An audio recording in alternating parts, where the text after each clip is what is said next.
ವಿಶೇಷ ಕಾರ್ಯಕ್ರಮಕ್ಕೆ ಸ್ವಾಗತ. ನಾನು ಸಿಂಚನಾ. ನಿನ್ನೆ ಆರ್ಆರ್ ವರ್ಸಸ್ ಡಿಸಿ ಮ್ಯಾಚ್ ಇತ್ತು. ಆರ್ಆರ್ ವಿರುದ್ಧ ಡಿಸಿಗೆ ರೋಚಕ ಗೆಲುವು ಸಿಕ್ಕಿದೆ. ಕೆಎಲ್ ರಾಹುಲ್ ಅಬ್ಬರಕ್ಕೆ ರಾಯಲ್ಸ್ ಮಂಕಾಗಿ ಹೋಯಿತು. ಜೈಪುರದ ಮೈದಾನದಲ್ಲಿ ಡೆಲ್ಲಿ ಕ್ಯಾಪಿಟಲ್ಸ್ ಅಬ್ಬರಿಸದೆ 225 ರನ್ ಬಾರಿಸಿದ್ರು ಕೂಡ ರಾಜಸ್ಥಾನ ಎಡವಿದ್ದೆಲ್ಲಿ. ಈ ಬಗ್ಗೆ ಮಾತಾಡೋಣ. ಇದರ ಜೊತೆಗೆ ಇವತ್ತಿನ ಮ್ಯಾಚ್ ಸಿಎಸ್ಕೆ ವರ್ಸಸ್ ಎಂಐ, ಇವತ್ತಿನ ಗೆಲುವು ಎರಡೂ ತಂಡಗಳಿಗೂ ಕೂಡ ತುಂಬಾನೇ ಮುಖ್ಯ ಆಗುತ್ತೆ. ಈ ಎಲ್ಲದರ ಬಗ್ಗೆ ಇವತ್ತು ಮಾತಾಡೋಣ. ಇದೇ ಹೊತ್ತಿನ ವಿಶೇಷ IPL ಕಿಕ್.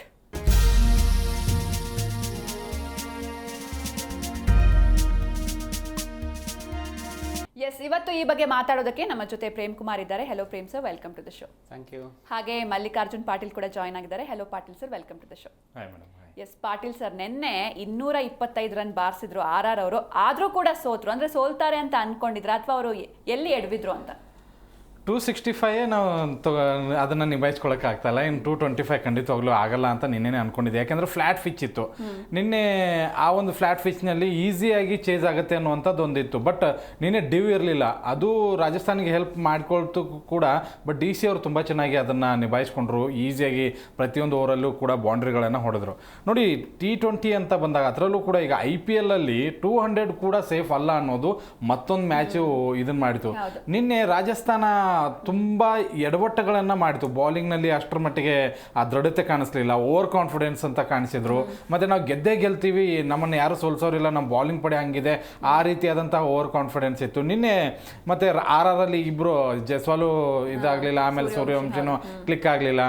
ಅದೆಲ್ಲ ಕೂಡ ಎಲ್ಲ ಮೈನಸ್ ಹೊಡಿತು. ಬಟ್ ಅದಾದಮೇಲೆ ಕೂಡ ಸ್ವಲ್ಪ ಚೇತರಿಸ್ಕೊಂಡಿದ್ರು, ತುಂಬ ಚೆನ್ನಾಗಿ ಆಡಿದ್ರು. ಧ್ರುವ್ ಜುರೇಲ್ ಆಗಿರ್ಬೋದು, ರಿಯಾನ್ ಪರಾಗ್ ಆಗಿರ್ಬೋದು, ಒಂದು ಒಳ್ಳೆ ಪಾರ್ಟ್ನರ್ಶಿಪ್ ಬಂತು. ಬಟ್ ಕೊನೆಗೆ ಅದಕ್ಕೆ ಬೂಸ್ಟಪ್ ಕೊಟ್ಟಿದ್ದು ಫೆರಾರಿಯಾ. ನೋಡಿ, ಫೆರಾರಿಯಾ DCಯಲ್ಲೇ ಇದ್ದವರು ಲಾಸ್ಟ್ ಸೀಸನಲ್ಲಿ, ಅವ್ರನ್ನ ಬಿಟ್ಟರು ಈ ಸೀಸನಲ್ಲಿ ಇವ್ರು ಬಂದಿದ್ದಾರೆ. ಪ್ರತಿಯೊಂದು ಮ್ಯಾಚಲ್ಲೂ ಕೂಡ ಆ ಒಂದು ಫಿನಿಶಿಂಗ್ ಅಂತ ಏನು ಕೊಡ್ತಾ ಇದ್ದಾರಲ್ಲ, ಈ ಎಲ್ಲ 10 ತಂಡಗಳಲ್ಲಿ ಅದ್ಭುತವಾಗಿ ಫಿನಿಶಿಂಗ್ ಕೊಡ್ತಾ ಇರುವಂಥ 2 ತಂಡಗಳಲ್ಲಿ ಇವರು ಒಂದು ಕಡೆ ನಮ್ಮ ಟೀಮ್ ಡೇವಿಡ್ ಇದ್ದಾರೆ, ಇನ್ನೊಂದು ಕಡೆಗೆ ಇವರು ಫೆರಾರಿಯಾ. ತುಂಬ ಚೆನ್ನಾಗಿ ಆಡಿದರು. 14 ಬಾಲ್ಗಳಲ್ಲಿ 47 ರನ್ಗಳನ್ನು ಗಳಿಸಿದ್ರು. ಅದು 220+ ರನ್ ಆಗೋದಕ್ಕೆ ಕಾರಣ ಆಯಿತು. ಬಟ್ ನಾವು ಎಲ್ಲರೂ ಅಂದ್ಕೊಂಡಿದ್ದೀವಿ 220+ ಆಗಿದೆ, ಅವ್ರ ಕಡೆ RR ಕಡೆ ತುಂಬ ಅದ್ಭುತವಾದಂಥ ಬೌಲಿಂಗ್ ಇದೆ, ಈಸಿಯಾಗಿ ಡಿಪೆಂಡ್ ಮಾಡ್ಕೊಳ್ತಾರೆ ಹಾಗೆ ಹೀಗೆ ಅಂತ ಹೇಳಿ. ಬಟ್ ಎಲ್ಲಿಯೂ ಕೂಡ ಅದಾಗಲೇ ಇಲ್ಲ. ನೋಡಿ, ನಿಶಾಂಕ್ಗೆ ನಿನ್ನೆ ಆ್ಯಕ್ಚುಲಿ ಲಕ್ಕು. ಯಾಕೆ ಅಂತಂದರೆ ಇವ್ರನ್ನ ಕೂರಿಸಿ ಇನ್ನೊಬ್ಬ ಬದಲಿ ಆಟಗಾರನ ಆಡಿಸೋದಕ್ಕೆ ರೆಡಿ ಇದ್ರು ಅವರು. ಇನ್ನೊಬ್ಬ ವಿದೇಶಿ ಆಟಗಾರ ಹೆಸರು ನೆನಪು ಬರ್ತಾ ಇಲ್ಲ. ಬಟ್ ಅವ್ರಿಗೆ ಇಂಜುರಿ, ಲಾಸ್ಟ್ ಮೂಮೆಂಟಲ್ಲಿ ಇಂಜುರಿ ಆಗಿರೋದ್ರಿಂದ ನಿಶಾಂಕನ ಆಡಿಸಿದ್ರು. ಎಷ್ಟರ ಮಟ್ಟಿಗೆ ಪ್ಲಸ್ ಆಯಿತು ಅಂತಂದರೆ ಗೆಲುವಿಗೆ ಅವರೇ ಭದ್ರ ಬುನಾದಿ ಹಾಕಿಕೊಟ್ರು. ತುಂಬ ಚೆನ್ನಾಗಿ ಓಪನಿಂಗ್ ಸ್ಲಾಟ್ನಲ್ಲಿ ರನ್ ಬಂತು. 110 ರನ್ ಬಂತು. ಒಂದು ವಿಕೆಟ್ ಹೋಗಿರಲಿಲ್ಲ. ವೇಗವಾಗಿ ರನ್ ಕಲೆ ಹಾಕಿದ್ರು. ಫ್ಲ್ಯಾಟ್ ಪಿಚ್ ಇತ್ತು, ಯೂಸ್ ಮಾಡಿಕೊಂಡ್ರು. ಪ್ರತಿಯೊಬ್ಬ ಬಾಲರ್ಗೂ ಕೂಡ ದಂಡಿಸಿದ್ರು. KL ರಾಹುಲ್ ನಮ್ಮ ಕನ್ನಡಿಗೆ ತುಂಬ ಚೆನ್ನಾಗಿ ಆಡಿದರು. ಎಲ್ಲರೂ ಕೂಡ ಸ್ಟ್ರೈಕ್ ರೇಟ್ ಅಂತ ಬಡ್ಕೋತಾ ಇದ್ರು. ನಿನ್ನೆ 187 ಸ್ಟ್ರೈಕ್ ರೇಟ್ನಲ್ಲಿ ಮ್ಯಾಚ್ ಇದನ್ನು ಮಾಡಿದ್ದಾರೆ. ಅದರ ನಿತೀಶ್ ರಾಣಾ ತುಂಬ ಚೆನ್ನಾಗಿ ಅವರಿಗೆ ಒಂದು ವಿಕೆಟ್ ಹೋದ್ಮೇಲೂ ಕೂಡ ಸಾಥ್ ಕೊಟ್ಟರು. 17 ಬಾಲಲ್ಲಿ 33 ರನ್ನು. ಆಮೇಲೆ ಅಶುತೋಷ್ ಶರ್ಮಾ ಸ್ಟಬ್ಸು ಅದನ್ನು ಫಿನಿಶಿಂಗ್ ಇದಕ್ಕೆ ತೊಗೊಂಡೋದ್ರು. ಒಂದು ಏನು ಅಂತಂದರೆ RR ಹತ್ರ ನೀನು ಆವಾಗಲೇ ಹೇಳ್ದಂಗೆ ಒಂದು ಓವರ್ ಕಾನ್ಫಿಡೆನ್ಸ್ ಇತ್ತು, ಅದು ಅಲ್ಲಿ ಮಿಸ್ ಆಯಿತು. ಮತ್ತು ಇನ್ನೊಂದು ಏನು ಅಂತಂದರೆ, ಒಂದು ಗೋಲ್ಡನ್ ಅಪಾರ್ಚುನಿಟಿ RR ಕಡೆ ಇತ್ತು. ನಿನ್ನೆ ಏನಾದರೂ ಗೆದ್ದಿದ್ರೆ ಅವರು ಟಾಪ್ 4 ಜಾಗನ ಕೊನೆಯವರೆಗೂ ಭದ್ರಪಡಿಸ್ಕೊಳ್ಬೋದಾಗಿತ್ತು. ಯಾಕೆಂದರೆ ನಂಬರ್ 2ಗೆ ಬಂದುಬಿಡ್ತಿದ್ರು. ಅದಾದ ನಂತರ ಒಂದು ಮ್ಯಾಚ್ ಗೆದ್ದಿದ್ರು ಕೂಡ ಒಳಗಡೆ ಎಂಟ್ರಿ ಕೊಟ್ಬಿಡ್ತಿದ್ರು. ಬಟ್ ಇಲ್ಲಿ ಆ ಒಂದು ಸೋಲು ಖಂಡಿತವಾಗ್ಲೂ ಬೇರೆ ಬೇರೆ ತಂಡಕ್ಕೂ ಲಾಭ ಆಗಿದೆ. ಬಟ್ ಆ್ಯಕ್ಚುಲಿ ಹೇಳಬೇಕು ಅಂದರೆ DC ಪ್ರತಿ ಸರಿನೂ ಏನು ಎಡವಟ್ಟುಗಳನ್ನು ಮಾಡ್ತಿತ್ತಲ್ಲ, ಆ ಎಡವಟ್ಟನ್ನ ನಿನ್ನೆ ಮಾಡೋದಕ್ಕೆ ಹೋಗಲಿಲ್ಲ. ಬದಲಾವಣೆಗಳನ್ನು ಮಾಡಿಕೊಂಡ್ರು. ಆ ಬದಲಾವಣೆ ಅವ್ರಿಗೆ ಸಕ್ಸಸ್ ತಂದು ಕೊಡ್ತು. DC ಖಂಡಿತವಾಗ್ಲೂ ಅರ್ಹ ಗೆಲುವನ್ನು ನಿನ್ನೆ ಸಾಧಿಸ್ತು ಅನ್ಬೋದು. ಪ್ರೇಮ್ ಸರ್, ನಿನ್ನೆ RR ತಂಡ ಟಾಸ್ ಗೆದ್ದು ಬ್ಯಾಟಿಂಗ್ ನ ಚೂಸ್ ಮಾಡುತ್ತೆ, ಅದೇ ಅದಕ್ಕೆ ಮುಳುವಾಯ್ತಾ ಹೇಗೆ ತಂಡಕ್ಕೆ? ಇಲ್ಲ, 1-2 ಮ್ಯಾಚ್ಗಳಿಂದ ಹಿಂದಿನ ಮ್ಯಾಚು ಈ ಮ್ಯಾಚ್ ನೋಡಿದ್ರೆ ಮಿಡ್ಲ್ ಆರ್ಡ್ರು ಎಲ್ಲಿ ವೀಕ್ ಇತ್ತು ಆ ಜಾಗನ ಸರಿಪಡಿಸ್ಕೊಂಡಿದೆ. ಮೇ ಬಿ ಸೋತ್ರು ಕೂಡ ಆ ಒಂದು ಮಿಡ್ಲ್ ಆರ್ಡ್ರನ್ನ ನಾವು ಫೇಲ್ಯೂರ್ ಅಂತ ಹೇಳ್ತಾ ಇದ್ವಿ. ಮಿಡ್ಲ್ ಆರ್ಡ್ರಿಗೆ ಸುಭದ್ರತೆಯನ್ನು ತಂದುಕೊಟ್ಟಿದ್ದಾರೆ. ಬಟ್ ಸೋಲು ಇನ್ನೊಂದು ಕಡೆಗೆ ಕ್ಯಾಪ್ಟನ್ಗೆ ನಾವು ಬೈತಾ ಇದ್ದೀವಿ ಪ್ರತಿದಿನ. ಅವರಿಗೆ ಸಾಕಷ್ಟು ಟೀಕೆಗಳು ಎದುರಾಗ್ತಿತ್ತು. ರಿಯಾನ್ ಪರಾಗ್ ಬ್ಯಾಟ್ ಸದ್ದು ಮಾಡ್ತಾ ಇಲ್ಲ ಅಂತ. ವಾಪಸ್ ಕಮ್ ಬ್ಯಾಕ್ ಮಾಡಿದ್ರೆ ನಿನ್ನೆ ಕೂಡ 90 ರನ್ನು, ಗುಡ್ ರನ್ನು. ಇನ್ನೊಂದು ಕಡೆಗೆ ಅವ್ರಿಗೆ ಬಿಗ್ ಹಿಟ್ಟರ್ ಅಂದರೆ ಪೆರೇರಾ 14 ಬಾಲಿಗೆ 47. ಅದರಲ್ಲೂ ಯಾರ್ಕರ್ ಸ್ಪೆಷಲಿಸ್ಟು ಅಂತಾನೆ DCಲಿ ಇರೋದನ್ನೇ ನಟರಾಜನ್ಗೆ ಹೆಂಗೆ ಬಾಲ್ ಮಾಡಬೇಕು ಅಂತಾನೆ ಗೊತ್ತಾಗ್ಲಿಲ್ಲ. ಫ್ರಂಟ್ ಪುಟ್ಟಿಗೆ ಬಂದು ಯಾರ್ಕ್ನ ಕೂಡ ತುಂಬ ಚೆನ್ನಾಗಿ ಕನೆಕ್ಟ್ ಮಾಡಿ 6 ಹೊಡಿತಾ ಇದ್ರು. ಅವು ಕೂಡ ಲೋಯೆಸ್ಟ್ 6. ತುಂಬ ಚೆನ್ನಾಗಿ ಅಕ್ಷರ್ ಪಟೇಲ್ ಕೈ ಹಾಕಿ ಡ್ಯಾಮೇಜೇ ಮಾಡಿಕೊಂಡು, ಅಷ್ಟು ಪವರ್ ಶಾಟ್ ಇತ್ತು ಅದರಲ್ಲಿ. ಇನ್ನೊಂದು ಕಡೆಗೆ ಓಪನರ್ ಇಬ್ಬರ ಮೇಲೆ ಡಿಪೆಂಡ್ ಆದಂಥ ತಂಡ ಇದು. ಓಪನರ್ ಇಬ್ಬರನ್ನ ಕಳಿಸಿದ್ರೆ RR ಕತೆ ಮುಗೀತು ಅನ್ನುವ ಲೆಕ್ಕಾಚಾರ ಹಾಕೊಂಡಿದ್ದು ಗೇಮ್ ಪ್ಲಾನ್ ಮಾಡ್ಕೊಂಡು ತಂಡಕ್ಕೆ ಉಲ್ಟಾ ಆಗಿದೆ, ತಂಡ ಸುಭದ್ರವಾಗಿದೆ. ಎಲ್ಲಿ ಈ ಹಿಂದೆ ಇಬ್ರು ಬ್ಯಾಟ್ಸ್ಮನ್ ಆಡಿ ನಂತರ ಧ್ರುವ ಜುರೇಲ್ ಮಾತ್ರ ಸಾಥ್ ಕೊಡ್ತಾ ಇದ್ರು. ನಿನ್ನೆ ಕೂಡ ಧ್ರುವ 42 ರನ್ನಿಂಗ್ ಕಾಣಿಕೆ ಕೊಟ್ಟಿದ್ದಾರೆ, ತುಂಬಾ ಚೆನ್ನಾಗಿ ಆಡಿದ್ದಾರೆ. ಇಲ್ಲಿ ನಾವು ಇವರೆಲ್ಲರನ್ನ ಒಳ್ಳೆ ಬ್ಯಾಟಿಂಗ್ ಬಂದಾಗ ತುಂಬಾ ಚೆನ್ನಾಗಿ ಮಿಸ್ಟೇಕ್ನೇ ಮಾಡದೆ ಬಂದಿದ್ದು ಅಂತ ಹೇಳಿದ್ರೆ ಆರ್ಚರು ಮತ್ತೆ ನಾಂಡೆಬರ್ಗರು, ಹಾಗೇನೆ ರವಿ ಬಿಷ್ಣೋಯಿ, ಜಡೇಜಾ ಈ ಬೌಲರ್ಗಳು ತಂಡವನ್ನ ಗೆಲುವಿನ ದಡದತ್ತ ಸೇರಿಸ್ತಾ ಇದ್ರು. ಬಟ್ ನಿನ್ನೆ 225 ಇದ್ರು ಆಗ್ಲಿಲ್ಲ ಅಂತ ಹೇಳಿದ್ರೆ ಕಮಾಲ್ ಮಾಡಕ್ಕೆ ಆಗ್ಲಿಲ್ಲ. ಓಪನರ್ನ ಡ್ಯಾಮೇಜ್ ಮಾಡ್ತಾ ಇದ್ದಿದ್ದೆ ಆರ್ಚರು, ಇಲ್ಲ ಅಂದ್ರೆ ಬರ್ಗರಿಗೆ ವಿಕೆಟ್ ಬೀಳ್ತಾ ಇತ್ತು. ನಿನ್ನೆ ಇಬ್ರು ಕೂಡ 40+ ದುಬಾರಿ ಆದ್ರು. ಇನ್ನೊಂದ್ ಕಡೆ ವಿಕೆಟ್ ಟೇಕಿಂಗ್ ಅಂದ್ರೆ ದೇಶಪಾಂಡೆ ಒಳ್ಳೆ ವಿಕೆಟ್ ಟೇಕಿಂಗ್ ಬೌಲರ್, ಅವರಿಗೆ ಇಂಪ್ಯಾಕ್ಟ್ ಆಗಿ ತಂದಾಗ ಒಳ್ಳೆ ಚೆನ್ನಾಗಿ ಬೌಲಿಂಗ್ ಮಾಡ್ತಾ ಇದ್ರು. ಬಟ್ ನಿನ್ನೆ ಅವ್ರದ್ದು ಕೂಡ ಇಂಪ್ಯಾಕ್ಟ್ ಆಗ್ಲಿಲ್ಲ. ಇನ್ನೊಂದ್ ಕಡೆ ಪಾಟೀಲ್ ಈಗಾಗಲೇ ಹೇಳಿದಾಗೆ ಪಾತುಮ ನಿಶಾಂಕ ಅವ ಒಂದು ದೇಶದ ಪರವಾಗಿರ್ಬೋದು, ಅಂತಾರಾಷ್ಟ್ರೀಯ ಮಟ್ಟದಲ್ಲಿ T20 ಅಂತ ಬಂದಾಗ ಒಳ್ಳೆ ನಂಬರ್ಸ್ ಇರುವಂತ ಪ್ಲೇಯರು. ನಿನ್ನೆ ನೋಡಿ ಇನ್ನೇನು ಕೂರಿಸ್ತಾರೆ ಅಂದಾಗ ಎಂತ ಇನ್ನಿಂಗ್ಸು, ಫ್ಲಾಟ್ 6ಗಳನ್ನ ನೋಡಿದ್ರೆ ತುಂಬಾ ಚೆನ್ನಾಗಿ 62 ರನ್, ಇನ್ನು 75 ರನ್ ಬಾರಿಸಿದ ಜೊತೆಗೆ ರಾಣಾ ಮತ್ತೆ ಈ KL ರಾಹುಲ್ ಜೋಡಿ ಒಂದು 30 ರನ್ 20 ರನ್ ಪಾರ್ಟ್ನರ್ಶಿಪ್ ಸೇರ್ಕೋತಾರೆ. ಜೊತೆಗೆ ಈ ಹಂತಕ್ಕೆ DC ಗೆಲುವಿಗೆ ಅವ್ರು ತುಂಬಾ ಪ್ರಮುಖ. ಯಾಕಂದ್ರೆ ಹೈಯೆಸ್ಟ್ ಸ್ಕೋರ್ ಮಾಡಿ ಕೂಡ ಸೋತಿರ್ಬೋದು ಅವರು, ಆದ್ರೂ ಆ ಮ್ಯಾಚ್ ಅಲ್ಲೂ ಕೂಡ ಇವರಿಬ್ಬರೇ ತುಂಬಾ ಚೆನ್ನಾಗಿ ಆಡ್ರು. 150 ಹೊಡೆದಿದ್ರು ರಾಹುಲ್ ಅವತ್ತು ಕೂಡ.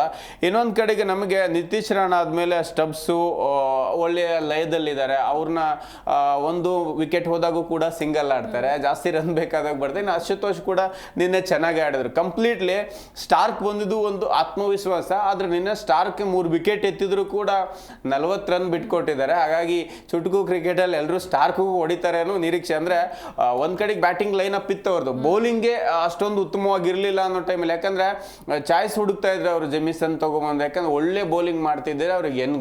ಎನ್ಗಿಡಿ ಆದ್ಮೇಲೆ ಜಿಮಿಸನ್ ತಗೊಂಬಂದ್ರು, ಅದು ಚಮೇರನ್ ಆಡಿಸಿದ್ರು, ಯಾವ ಅಲ್ಲಿ ಸೆಟ್ ಆಗ್ತಿರ್ಲಿಲ್ಲ. ವಾಪಸ್ ಯಾವಾಗ ಸ್ಟಾರ್ಕ್ ಬಂದ್ರು, ಹೋದ್ ಸರಿ ಎಲ್ಲ 1 ಮ್ಯಾನ್ ಆರ್ಮಿಯಾಗಿ ಮ್ಯಾಚ್ ಗೆಲ್ಸಿದ್ರು ಅವರು. ಲಾಸ್ಟಿಗೆ 10 ರನ್ 8 ರನ್ ಇದ್ದಾಗೂ ಕೂಡ ಆಡಿಸಿದಾರೆ ಅವರು ಹೋದ ವರ್ಷ. ಹಾಗಾಗಿ ಒಂದು ಲಯ ಇತ್ತು ಅವರಿಗೆ, ಚೇಂಜಿಂಗ್ ಆದ್ರೂ ಆಡಿಸ್ತೀವಿ ಅಂತ. ಬಟ್ ಚೇಂಜಿಂಗ್ ಬ್ಯಾಟಿಂಗ್ ಮಾಡಿ ಗೆದ್ದಿದ್ದಾರೆ ನಿನ್ನೆ, ಗುಡ್ ಸೈನು. ಒಂದು ಕಾಂಪಿಟೇಷನ್ ಇದೆ. ಟಾಪ್ 4ಕ್ಕೆ ಬರೋ ಟೀಮ್ಗಳು ಯಾವುವು ಅನ್ನೋದು, ಈಗ ಗುಜರಾತ್ ಇರ್ಬೋದು, CSK ಇರ್ಬೋದು, ನಮಗೆ ಈ DC ಎಲ್ಲವೂ ಕೂಡ ಕಾಂಪಿಟೇಷನ್. ಪಾರ್ಟಿ ಹೇಳ್ದಂಗೆ RRಗೆ ಒಂದು ಸುವರ್ಣಾವಕಾಶ ಇತ್ತು. ಯಾಕಂದ್ರೆ ಮುಂದಿನ ಹಂತಕ್ಕೆ ಹೋಗ್ಲಿಕ್ಕೆ ಮೊದಲಿಂದ ತುಂಬಾ ಚೆನ್ನಾಗಿ ಆಡ್ಕೊಂಡ್ ಬಂದಿದ್ದು, ನಿನ್ನೆ ಅದನ್ನ ಕಳ್ಕೊಂಡ್ರು. ಈಗ ಎಲ್ಲರ ಲೆಕ್ಕಾಚಾರ ಪ್ರಕಾರ ಇನ್ಮೇಲೆ ನೆಟ್ ರನ್ ರೇಟ್ ಮೇಲೂ ಕೂಡ ಗಮನ ಹರಿಸಿ ಆಡ್ಬೇಕು ಮುಂದಿನ ತಂಡಗಳು, ಎಲ್ಲರಿಗೂ ಅದು ಪ್ಲಸ್ ಆಗುತ್ತೆ. ಇನ್ನು ಪಾಟೀಲ್ ಸರ್, ನಿನ್ನೆ RR ಸೋಲು ಯಾರ್ಯಾರಿಗೆ ಲಾಭ ಆಯ್ತು ಅಂತ? ಖಂಡಿತ ನಿನ್ನೆ ನೋಡಿ ಅವ್ರ ಸೋಲಿಂದ RCB ಫ್ಯಾನ್ ಆಗಿ ನನಗಂತೂ ಖುಷಿನೇಪ್ಪ. ಯಾಕೆಂದ್ರೆ ನಾವು ನಂಬರ್ 2 ಅಲ್ಲಿ ಅವ್ರು ಬಂದ್ಬಿಡ್ತಿದ್ರು ಗೆದ್ದಿದ್ರೆ. ನೋಡಿ, ಒಂದು ಪಂಜಾಬು ಕೂಡ ತುಂಬ ಪ್ಲಸ್. ಯಾಕಂದ್ರೆ ಈಗೆಲ್ಲ ನಂಬರ್ 4 ಅಲ್ಲಿ ಬರೋದು ಇಂಪಾರ್ಟೆಂಟ್ ಅಲ್ಲ, ನಂಬರ್ 2 ಅಲ್ಲಿ ಬರೋದು ಇಂಪಾರ್ಟೆಂಟ್. ಯಾಕಂದ್ರೆ ನಂಬರ್ 2 ಅಲ್ಲಿ ಬಂದ್ರೆ ನಿಮ್ಗೆ 2 ಚಾನ್ಸ್ ಸಿಗುತ್ತೆ ಫೈನಲ್ ಹೋಗೋದಕ್ಕೆ. ಆ ಕಾರಣಕ್ಕಾಗಿ ಎಲ್ಲರೂ ಕೂಡ ನಂಬರ್ 2 ಅಲ್ಲಿ ಇರೋದಕ್ಕೆ ಪ್ರಯತ್ನ ಪಡ್ತಾರೆ. ನಿನ್ನೆ RR ಸೋತಿದ್ದು ಖಂಡಿತವಾಗ್ಲೂ ಪಂಜಾಬ್ಗೆ ಮತ್ತೆ RCBಗಂತೂ ರಿಲೀಫೇ, ನೋ ಡೌಟ್. ಮತ್ತು ಇನ್ನೂ ರಿಲೀಫ್ ಪಟ್ಟವ್ರು ಯಾರು ಅಂತಂದ್ರೆ CSK, DC, ಆಮೇಲೆ GT, RR, SRH ಈ 4 ತಂಡಗಳಲ್ಲಿ ಈಗ ಕಾಂಪಿಟೇಷನ್ ನಡೀತಾ ಇದೆ. ನೋಡಿ, ನಿನ್ನೆ ಏನಾದರೂ RR ಗೆದ್ದಿದ್ರೆ ಪಂಜಾಬು, RCB, SRH, RR ಇವು ಫಿಕ್ಸ್ ಅಂತ ಅನ್ಕೊಂಡ್ಬಿಡ್ತಿದ್ವಿ ನಾವು. ನಿನ್ನೆ RR ಸೋತಿದ್ದಕ್ಕೆ ಮತ್ತೆ 2ಕ್ಕೆ ಜೀವ ಬಂದಿದೆ, ಒಂದು GT, ಒಂದು CSKಗೆ. ಅದೇ ಕಾರಣಕ್ಕಾಗಿ ನಾನು ಹೇಳ್ತಾ ಇರೋದು, ಈ ಒಂದು 5-6 ತಂಡಕ್ಕೆ ನಿನ್ನೆ ಖುಷಿನೇ ಆಗಿದೆ. RR ಅವ್ರನ್ನ ಬಿಟ್ಟರೆ ಬೇರೆ ಎಲ್ಲರಿಗೂ ಕೂಡ ಇದು ಪ್ಲಸ್. ಯಾಕೆಂದರೆ ನಮ್ಮ RCBಗೂ ಕೂಡ ಸೇಮ್ ಪಾಯಿಂಟ್ಸ್. ನೋಡಿ, ಈಗ RR 10 ಮ್ಯಾಚಲ್ಲಿ 12 ಪಾಯಿಂಟ್ಸ್ ಇದೆ, SRH 9ರಲ್ಲಿ 12 ಪಾಯಿಂಟು, RCBನೂ 12 ಪಾಯಿಂಟು, ಪಂಜಾಬ್ ಮಾತ್ರ 13 ಪಾಯಿಂಟ್ ಇದೆ. ಎಷ್ಟರ ಮಟ್ಟಿಗೆ ಡಿಫ್ರೆನ್ಸ್ ಬರ್ತಿತ್ತು ಅಂತಂದರೆ RR ಏನಾದರೂ ಗೆದ್ದಿದ್ರೆ ನಾವು ಮತ್ತೆ 3rd 4ಗೆ ಕಾಂಪಿಟೇಷನ್ ನಡೆಸೋದಕ್ಕೆ ಸ್ಟಾರ್ಟ್ ಆಗಿಬಿಡ್ತಿತ್ತು. ಯಾಕಂದರೆ ಪಂಜಾಬ್ ಒಳ್ಳೆ ಫಾರ್ಮ್ನಲ್ಲಿದೆ. RR ಏನಾದರೂ ಇನ್ನು 2-3 ಗೆದ್ದಿದ್ರೆ ನಮಗೆ ಒಂದು ಸ್ವಲ್ಪ ಕಠಿಣ ಹಾದಿ ಇರ್ತಿತ್ತು. ಆ ಕಾರಣಕ್ಕಾಗಿ ನಿನ್ನೆ RR ಸೋತಿದ್ದಂತೂ ಖಂಡಿತವಾಗ್ಲೂ ಲಾಭ ಆಗುತ್ತೆ. ಮತ್ತು ಇನ್ನು KKRಗೂ ಒಂದು ಸ್ವಲ್ಪ ಜೀವಂತ ಇದೆ, ಎಲ್ಲರೂ ಜೀವಂತವಾಗೇ ಇದ್ದಾರೆ. ಬಟ್ ನನಗೆ ಯಾಕೋ ಲಾಭ ಅಂತಂದರೆ ಖಂಡಿತವಾಗ್ಲೂ CSK, ಆಮೇಲೆ GT, ಆಮೇಲೆ SRH ಈ 3 ತಂಡಕ್ಕೆ ಒಂದು ಸ್ವಲ್ಪ ಜೀವ ಬಂದಂಗೆ ಆಗಿದೆ. ನಮ್ಗೆ ಯಾವ ಥರ ಲಾಭ ಅಂದರೆ ಫಸ್ಟ್ ಸೆಕೆಂಡ್ ಹತ್ರಲ್ಲಿ RCBಗೆ ಮತ್ತು ಪಂಜಾಬ್ಗೆ ಲಾಭ ಅಷ್ಟೇ. ಇನ್ನು ಪ್ರೇಮ್ ಸರ್, ಈಗ ಲಾಸ್ಟ್ ಮ್ಯಾಚ್ ಅಂತ ನೋಡಿದ್ರೆ ಅಂದ್ರೆ DC ವರ್ಸಸ್ RCB ಮ್ಯಾಚ್ ಅಲ್ಲಿ DC ಅತ್ಯಂತ ಕಳಪೆ ಪ್ರದರ್ಶನ, 75ಗೆ ಆಲ್ ಔಟ್ ಆಗಿತ್ತು. ಸೊ ಈಗ ಹೆಂಗೆ ಅಂದ್ರೆ ಏನೆಲ್ಲ ಚೇಂಜಸ್ ಮಾಡ್ಕೊಂಡು ಬಂದ್ರು ನಿನ್ನೆ ಮ್ಯಾಚ್ ಅಲ್ಲಿ? ಅಂದರೆ ಅವ್ರದ್ದು ಅವತ್ತು ದಿಢೀರ್ ಕುಸಿತ ಕಂಡಿತ್ತು. ಯಾಕಂದ್ರೆ ಆ ಹಿಂದಿನ ಮ್ಯಾಚ್ನ 264+ ಹೊಡೆದಿರೋಂಥ ತಂಡ ಏಕಾಏಕಿ 100 ಒಳಗೆ ಆಲ್ಔಟ್ ಆಗ್ತಾರೆ. 100 ಅಂದೇ ಹೇಳಿದ್ರೆ 40ಕ್ಕೆ 40 ನಮ್ಮ RCB ಏನಿತ್ತಲ್ವ ಅದನ್ನೇ ಬೀಟ್ ಮಾಡ್ತಾರೆ ಅಂದ್ಕೊಂಡಿದ್ವಿ. ನಿಧಾನಕ್ಕೆ ಒಂದು ಸ್ವಲ್ಪ ಒಂದು 30 ರನ್ನಿನ ಪಾರ್ಟ್ನರ್ಶಿಪ್ ಬಂದಲ್ಲಿ ಮಧ್ಯದಕ್ಕೆ ಒಂಚೂರು ಮುಂದಕ್ಕೆ ಹೋಯ್ತು. ಅಂದರೆ ಒಳ್ಳೆ ಪಾರ್ಟ್ನರ್ಶಿಪ್ ಬರದೇ ಇರೋದು. ನಮ್ಗೆ ಹೇಳಿದ್ರೆ ಪವರ್ ಪ್ಲೇಯಲ್ಲಿ ಆಡಬೇಕಾದ್ರೆ 6 ಓವರಲ್ಲಿ ಪಾರ್ಟ್ನರ್ಶಿಪ್ ಬಿಲ್ಡ್ ಆಗಬೇಕು, ಜೊತೆಗೆ ಸ್ಟ್ರೈಕ್ ರೇಟ್ ನೋಡ್ಕೋಬೇಕು, ಜೊತೆಗೆ ತಂಡದ ಸ್ಕೋರ್ ಮೇಲೂ ಕೂಡ ಗಮನ ವಹಿಸೋ ಜೊತೆಗೆ ವಿಕೆಟ್ ಉಳಿಸ್ಕೋಬೇಕು. ಅದನ್ನ ಮಾಡಬೇಕಾದ್ರೆ ಒಳ್ಳೆ ಜೋಡಿ ಬೇಕು. ಯಾಕಂದ್ರೆ ಓಪನಿಂಗ್ ಬರೀ ರಾಹುಲ್ಲೇ ಮಾಡ್ತಾರೆ ಅಂತ ಹೇಳಕ್ಕಾಗಲ್ಲ. ನಿನ್ನೆ ಕೂಡ ನಿಶಾಂಕ ಸ್ಟಾರ್ಟಿಂಗ್ ಒಳ್ಳೆ ಓಪನಿಂಗ್ ಕೊಡ್ತಾರೆ ಅವರಿಗೆ. ಅದರ್ ಎಂಡ್ ಇರುವ ಬ್ಯಾಟ್ಸ್ಮನ್ಗಳಿಗೆ ಇದು ಹೆಲ್ಪ್ ಆಗುತ್ತೆ. ಇನ್ನು ಓಪನರ್ ಇಬ್ರು ಪವರ್ ಪ್ಲೇಲಿ ಒಳ್ಳೆ ರನ್ ಕಲೆ ಹಾಕಿದಾಗ 3 ಮತ್ತು 4, 5ನೇ ಕ್ರಮಾಂಕದಲ್ಲಿ ಬರುವ ಬ್ಯಾಟ್ಸ್ಮನ್ಗಳಿಗೆ ಆಲ್ರೆಡಿ ರನ್ ಇರೋದ್ರಿಂದ ಅದನ್ನ ಮ್ಯಾನೇಜ್ ಮಾಡೋ ಜವಾಬ್ದಾರಿ ಮಾತ್ರ ಇರುತ್ತೆ. ವಿಕೆಟ್ ಕೂಡ ಉಳಿಸ್ಕೊಂಡಿರೋದಕ್ಕೆ ಅವ್ರಿಗೆ ಒಂದು ಧೈರ್ಯ ಇರುತ್ತೆ. ಯಾಕಂದ್ರೆ ಅವ್ರದ್ದು ನಿನ್ನೆ ಮ್ಯಾಚಲ್ಲಿ ಕೂಡ ಮಿಲ್ಲರು ಇಲ್ಲದೆ ಇರೋ ಕಾರಣಕ್ಕೆ ಅವ್ರಿಗೆ ಇನ್ನೊಂದಿಷ್ಟು ಜವಾಬ್ದಾರಿ ಜಾಸ್ತಿ ತಪ್ಪೆ ಆರ್ಡ್ರಲ್ಲಿ. ಅದರಲ್ಲೂ ರಾಹುಲ್ ಬಹಳ ಟೆನ್ಸ್ ಇರ್ತಾರೆ ಯಾವಾಗ. ಹಾಗಾಗಿನೇ ಅವರು ಬೇಗ ಬೇಗ ಸ್ಕೋರ್ನ ಕಲೆ ಹಾಕ್ಲಿಕ್ಕೆ ಟ್ರೈ ಮಾಡ್ತಿರ್ತಾರೆ. ನಿನ್ನೆ ಒಳ್ಳೊಳ್ಳೆ ಶಾಟ್ಗಳನ್ನೇ ಸೆಲೆಕ್ಟ್ ಮಾಡ್ತಾ ಇದ್ರು. ಜೊತೆಗೆ ಆ ಹಿಂದಿನ ಮಿಸ್ಟೇಕ್ ಏನು ಅಂತ ಹೇಳಿದ್ರೆ ಒಂದೇ ಒಂದು ಪಾರ್ಟ್ನರ್ಶಿಪ್ ಬಂದಿಲ್ಲ, ಬ್ಯಾಕ್ ಟು ಬ್ಯಾಕ್ ವಿಕೆಟ್ ಬೀಳ್ತಾ ಇದ್ವು. ಅಲ್ಲಿ ವಿಕೆಟ್ ಹೋದಾಗೂ ಕೂಡ ಜವಾಬ್ದಾರಿಯುತವಾಗಿ ಆಡಬೇಕು ಅನ್ನೋ ಸೆನ್ಸ್ನೇ ಮರ್ತ್ ಬಿಟ್ಟಿದ್ರು ಅವರು. ಹಾಗಾಗಿ ನಾವು ಹಿಂದಿನ ಮ್ಯಾಚ್ ಅಲ್ಲಿ ಹೆಂಗೂ ಗೆದ್ದಿದ್ದೀವಿ, ಅತ್ಯಧಿಕ ರನ್ ಹೊಡೆದಿದ್ದೀವಿ ಅಂತ ವಿತೌಟ್ ಹೋಮ್ ವರ್ಕ್ ಬಂದಿದ್ರು. ನಾವೇನು RCB ಅಂಗಳದಲ್ಲಿ ಅವರು RCB ಸೋತಿತ್ತಲ್ವಾ, ನಾವು ಅವತ್ತು ಅದನ್ನೇ ಮಾತಾಡಿದ್ದೀವಿ. RCB ಯಾವುದೇ ಹೋಮ್ ವರ್ಕ್ ಮಾಡದೆ ಹೋಗಿದೆ, ನಾನು ಗೆದ್ದೆ ಗೆಲ್ತೀನಿ ಡೆಲ್ಲಿ ಮೇಲೆ ಆತ್ಮವಿಶ್ವಾಸದಲ್ಲಿ ಹೋಯ್ತು, ಸೋಲ್ತು.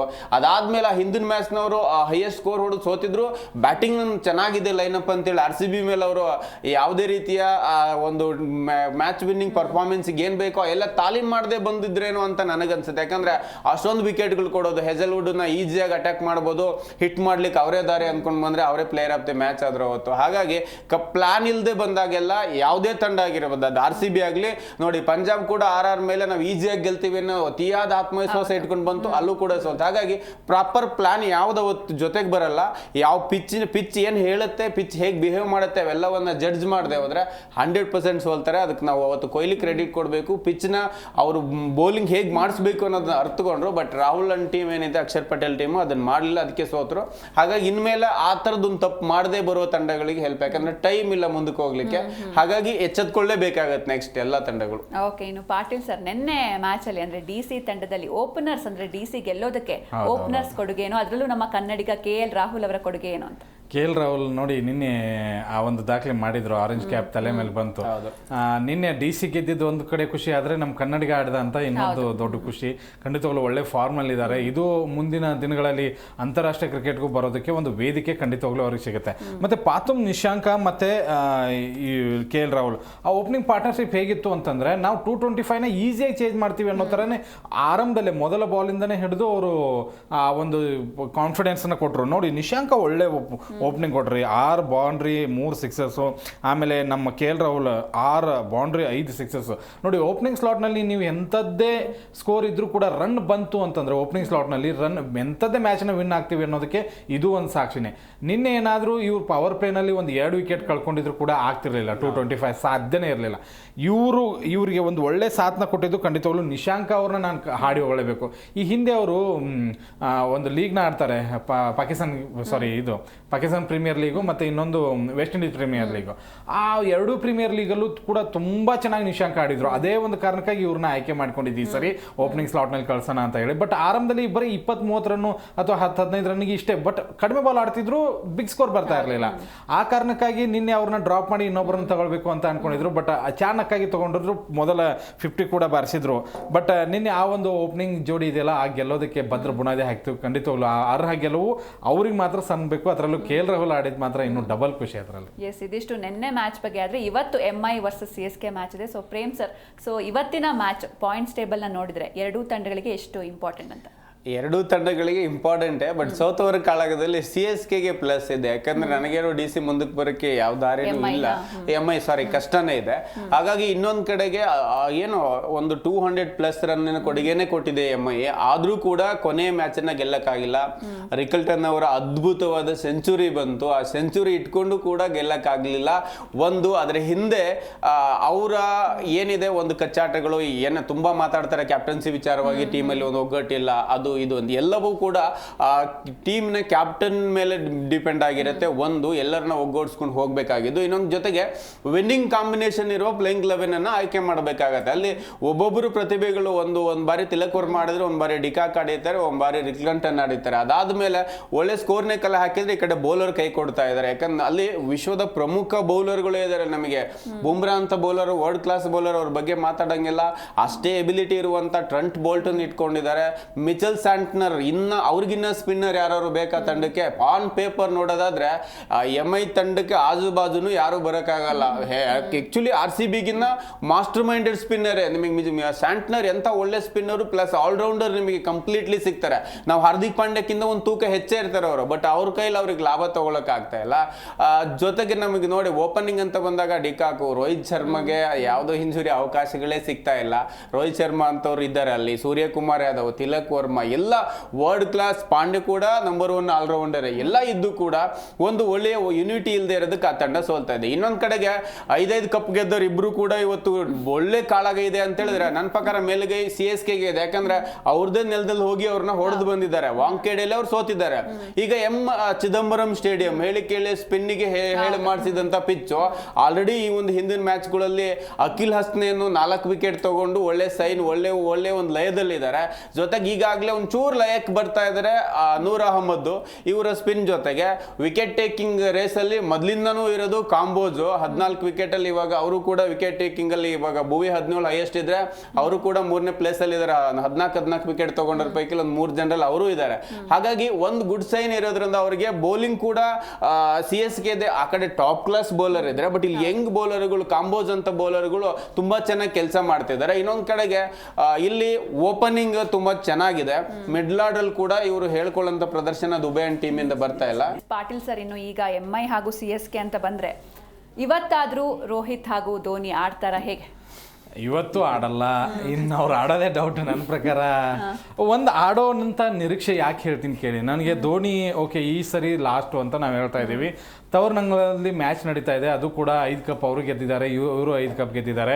ಬಂದು ಆಡಿ ರಿಟೈರ್ಮೆಂಟ್ ಕೊಟ್ಟು ಹೋಗ್ಬಿಡಿ, ಇಷ್ಟೇ ನಾನು ಹೇಳೋದು.